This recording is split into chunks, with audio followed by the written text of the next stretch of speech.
Good morning, everyone, and thanks, Fernanda, for the kind introduction. It's a pleasure to be here. My name is Diana Reckien from the University of Twente, and as you've heard, I was co-CLA of the element Justice for Resilient Development in Climate-Stressed Cities. I am presenting major findings on behalf of the entire team. That means my co-CLAs, Sergio Yohola, and all the LAs, Annika Haag, Heba Khalil, Fernanda herself, Schwab Blaza, Leila Niamir, Juan Camilo Osorio, and Cristina Visconti. In our element, we conceptualize justice along 4 dimensions: distributive, recognitional, procedural, and restorative justice. Furthermore, we highlighted how each of those dimensions unfolds across risks, adaptation, and mitigation, and we had a strong focus on informality to gain insights on how to foster climate-resilient development. Distributive justice is concerned with questions such as how are climate impacts and risks distributed in cities? How are costs and benefits of adaptation and mitigation distributed? Recognitional justice is concerned with are disadvantaged and historically vulnerable groups recognized as part of urban adaptation and mitigation?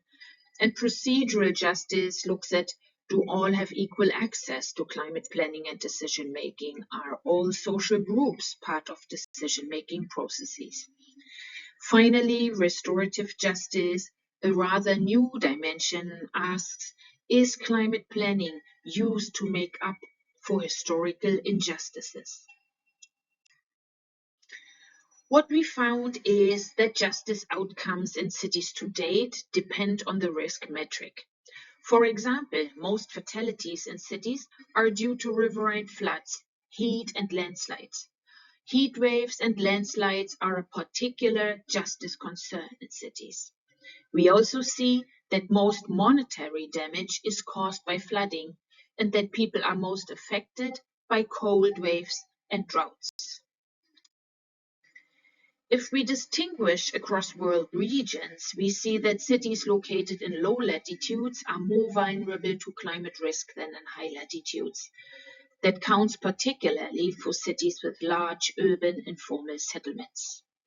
With regard to heat, regions like West and Southwest Africa, the Horn of Africa, the Middle East, and South America stand out.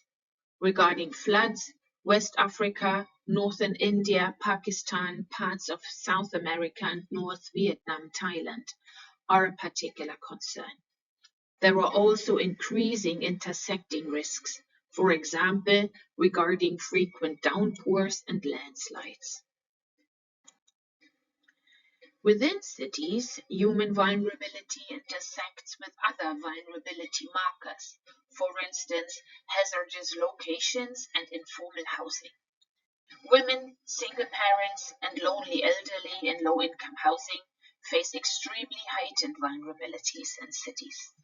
A particular concern relates to women. Sociocultural norms in many countries further restrict their access to already limited available resources.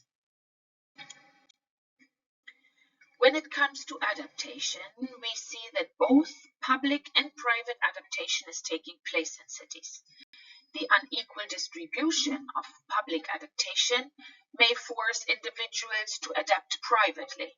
So we call for more and more equal public adaptation. The majority of cities fall short in focusing adaptation actions on vulnerable populations. We see instead that cities rather focus on reducing the impact on economic assets, a major justice concern.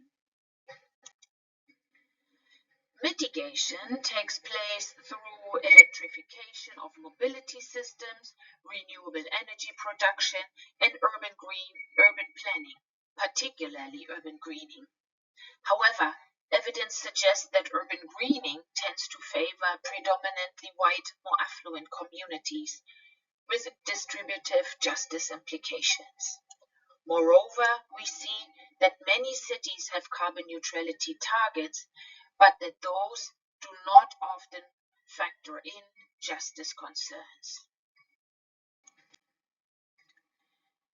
So with that, we come to the key messages.